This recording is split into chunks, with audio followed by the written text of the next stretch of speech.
So we're going to go ahead with The Psychopath Inside by James Fallon.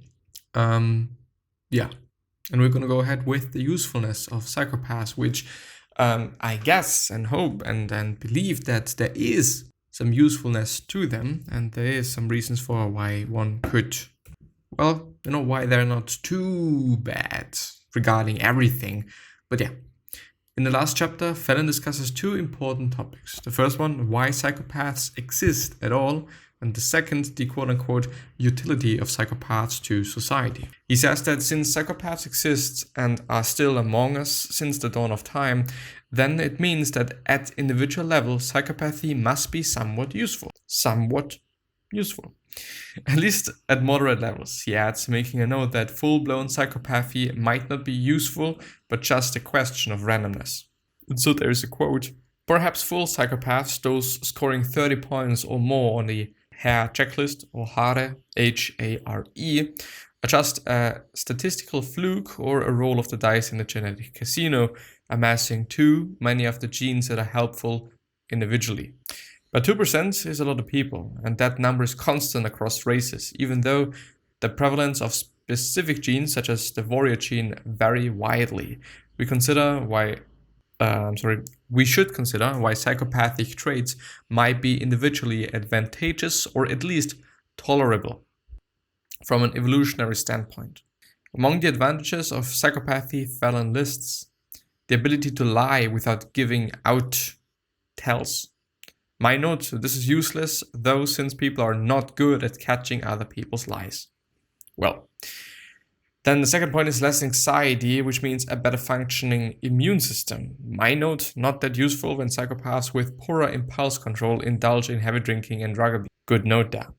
And the third one is manipulating of mates. Known psychopaths have women waiting for them outside prisons, while unknown psychopaths are still good with women thanks to their ability to fake unconditional love.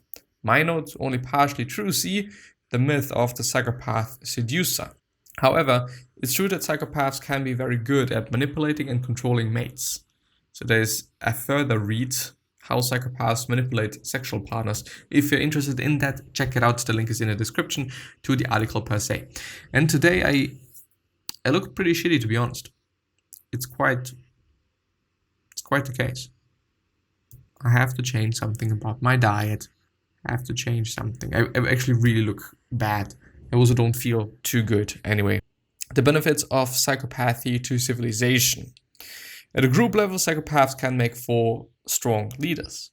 They tend to take more risks, which may or may not work in favor of the group, but more risks can benefit civilization as a whole. Says Fallon, and this is a quote, on a larger scale, it benefits civilization to have groups take chances because some will succeed and move civilization forward, just as biological evolution benefits from mutations, even though many of them are deadly. He may have a point there, and he keeps on going. I don't think we should remove the psychopathy-related traits and genes from society. It would lead to passivity and wipe us out. Individuals with low empathy and high aggression, if they are treated well, can have a positive impact. Of course, they put stress on their families and friends, as I do, but on a macro level, they are beneficial to society. I don't believe the wipe us out, that's exaggerated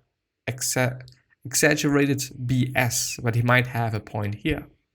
And there's a quote again. I believe there's a sweet spot on the psychopathy spectrum. People who are 25 or 30 on a hair scale are dangerous, but we need a lot of 20s around. People with the Schutzpath or brio and outrageousness to keep humanity vibrant and adaptable and also alive, apparently. Also read The Wisdom of Psychopaths and The Good Psychopath's Guide. Psychopathy exists in business because people want quick returns. Fallon quotes Hare to say that psychopathy is common in high returns professions such as investment banking. Fallon says that psychopathy is popular in business because people expect quick returns on their investment. So there's a quote again.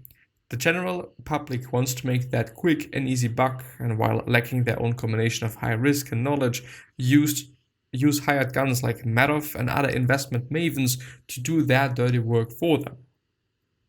Sure, it may turn out that psychopaths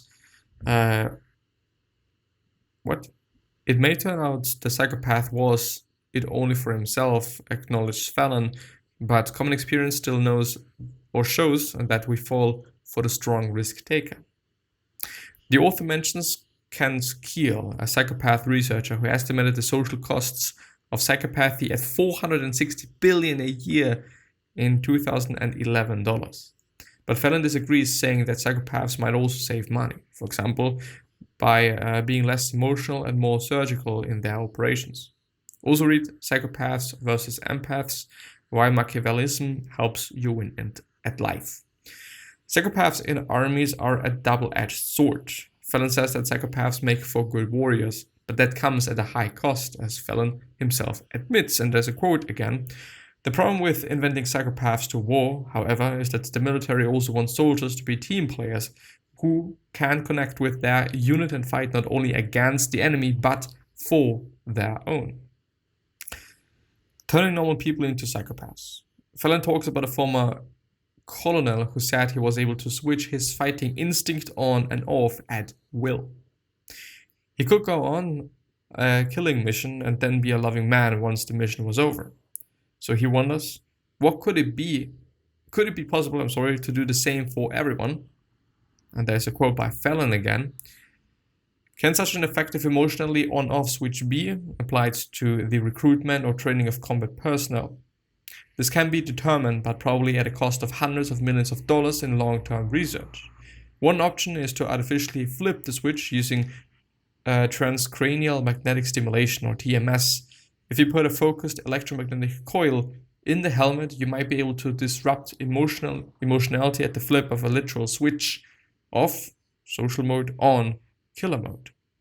And there's some quotes, which I think is going to be kind of the last part, of the whole piece here. I think we might be able to finish it up today, but we're going to see. We're going to see, I've really gotten a fat face, and I don't necessarily know why. I've gained weight, but also a little muscle, but anyway. Quotes. On colleagues calling him a psychopath. People often refer to others as crazy or psychopath without meaning it literally. Looking back though, I probably should have paused to consider the sources in my case. Trained psychiatrists who specialized in mood and brain disorders and would probably not be so quick to abuse a professional term simply because they were mad.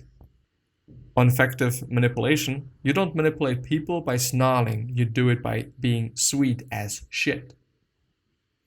On proper psychopathy, I don't want to kill anybody or hurt anybody, and I don't like to steal things or lie. That's for losers. If you have to do that, you're disappointed as a psychopath.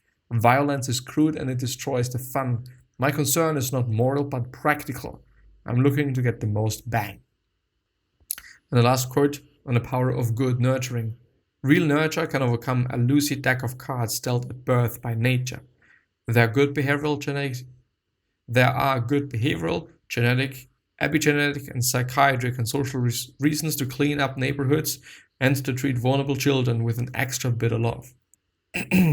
So for all the parents, treat your kids in a proper way to kind of deal with the cards, quote unquote. More wisdom. The earlier the abuse, the more harmful it is. The later the stressor, like emotional or physical abuse, occur, the less the effect will tend to be.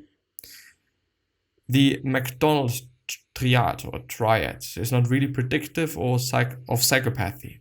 Bedwetting is not a great predictor, and animal cruelty and fire starting are relatively common among boys. You can have sympathy without empathy. You can have sympathy without empathy, says Fallon. Sympathy is the ability to retrieve emotional memories, including memories that can predict what type of pain is about to befall others, together with the will to help that person. Libertarians are fairness above emotions. Libertarians rely more on a sense of fairness and justice than on how they feel emotionally about a person or a group of people. Gandhi and Mother Teresa might be two examples that fought for greater or grander causes but cared little about individuals. Criticism. It feels like the author is trying to inflate the role of nurture. says Fallon, and there is a quote, "A small survey of 35 psychopathic offenders in youth detention facilities found that 70% reported serious mistreatment throughout childhood. Given that the onset of reliable, memoryful childhood events in adults may reach back to 3 to 4 years of age, it was possible that more than 90% of them were abused. Adds to this those psychopaths who protect their abusers, and the percentage could approach 99% or so, I reasoned. Well, that's quite some mental legwork to go from 70% to 99% on such a small survey too. And again, I looked at all the case studies I could find in the literature and in my work, and saw that for all the psychopaths, including dictators, who had psychiatric reports from their youth, all had been abused and often had lost one or more of their biological parents. While there may be cases where this is not true, it could not find any proven ones. There were cases where the murderer denied early abuse, but many people will deny such abuse only for it to be discovered later that either they were too embarrassed to admit it or they were protecting the abusing adult, typically a family member. So wait a second. The author is taking criminals who said they were abused at their words, but does not accept criminals who said they were not abused? Which is a good point and a good question. It makes no sense. There are also incidents in making up abusive stories to gain sympathy with the jury. Yeah. Indigo Jald Vuvu. The author says he always thought of indigo and orchid children as woo-woo pseudo-science. But then he says, when he started reading the description, it made sense because it described him well. Is Fallon not aware that given any positive description, people will naturally recognize themselves in them? That's how horoscopes keep being perpetrated. Some of the typical overblown psychopath stories. Psychopaths, same as chronic liars, tend to make up grandiose, exaggerated stories that sound either out of movies or plain impossible. See for yourself if this sounds realistic. And there is a quote. I jumped out of my car and ran down a hill and was just able to crawl through a smashed window to position myself over the face of the driver, who was an elderly gentleman in the throes of death. His chest was crushed, and while he was vomiting and regurgitating blood into my face, I kept him revived by mouth to mouth for about 20 minutes, until the police arrived. They pulled me out of the man's car by my legs, and I was furious since I was so intent on reviving him. After testifying at the police station, I ended the interview melodramatically by throwing the old man's bloodied dentures onto the police's surgeon desk. Well, I don't know. I mean, yeah, it could be realistic, it could be the real deal, but I don't know. Cons, somewhat confusing terminology. The book is somewhat confusing with the terminology. Fallon calls himself a psychopath, but when he refers to other psychopaths, he seems to mostly talk about criminal and violent psychopaths. Also, the terminology around empathy and sympathy required me to do some double checking. High-functioning psychopathy is not a new thing. The author says that brain damage is a precondition for psychopathy, but bad parenting and poor childhood is also necessary. However, what he is describing is a variant of psychopathy, the more violent one. It's long been known in the literature that not all psychopaths are violent and that other factors behind genes are evolved. Stout, 2005. Me attitude. Sure, the book is an autobiography, but sometimes it feels like the author is a bit too intent in blowing his own horn. Some contradictions. The author says he is a terrible flirt and that his wife Diane, whatever, knows it because she knows how women respond to him. But just a line before that, he says that if a girl tells him, "Do you want to do it now?" that's good enough for him because he feels he's been validated and he could control those women. Well, those two statements are somewhat in contradiction, and so are his stories around women. Sometimes he said he never cheated, some other times he makes it sound like he is chasing women or enjoying their company. The pros. Great text for neuroscientists. Fallon knows his stuff, and while he might lose some non-scientists with his long brain description, those will certainly be helpful and appreciated by fellow scientists and researchers. Very good to understand psychopathy. Texts about psychopaths written by psychopaths will always provide readers with a new angle with which to understand psychopathy. Sure, sometimes you have to read between the lines because psychopaths like and self-aggrandize, so you need to be able to weed through the chaff or jav, but that's also part of the experience of learning about psychopathy. It makes a good companion with Confessions of a Psychopath or Sociopath. A smart author and a scientist with critical thinking skills.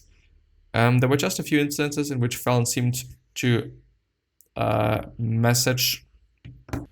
I've lost the line. The numbers, or to accept some woo-woo, both of which are highlighted above. However, overall, this is a smart guy with high critical thinking skills, and he's mostly a neutral writer who writes based on facts.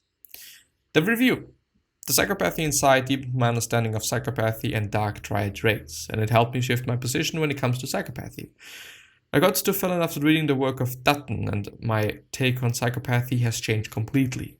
I had read before Martha Stout, Kent Keel, and several books from Robert Hare, but Robert Hare, or Hare, albeit considered one of the leading world experts on psychopathy, is not enough to truly understand psychopathy, as I mentioned in the criticism of Hare's books. He mostly analyzed criminal psychopaths. James Fallon adds another piece to the puzzle. Somewhat he makes psychopathy more about shades of grey, and a mixture of nature and nurturing, and not mostly nature as it was previously thought. Furthermore, Fallon is only one of the few authors to admit that some mild traits of psychopathy can be helpful for personal success, as well as being potentially beneficial for society. Albeit it's an understandably controversial stance, I tend to agree with it. Check the best dark triad books. And yeah, that's it with the summary. I hope that I've been able to share some things and go through some things that were of value to you. And if so, leave me a like and maybe subscribe, and I'm going to see you the next time. So, bye-bye.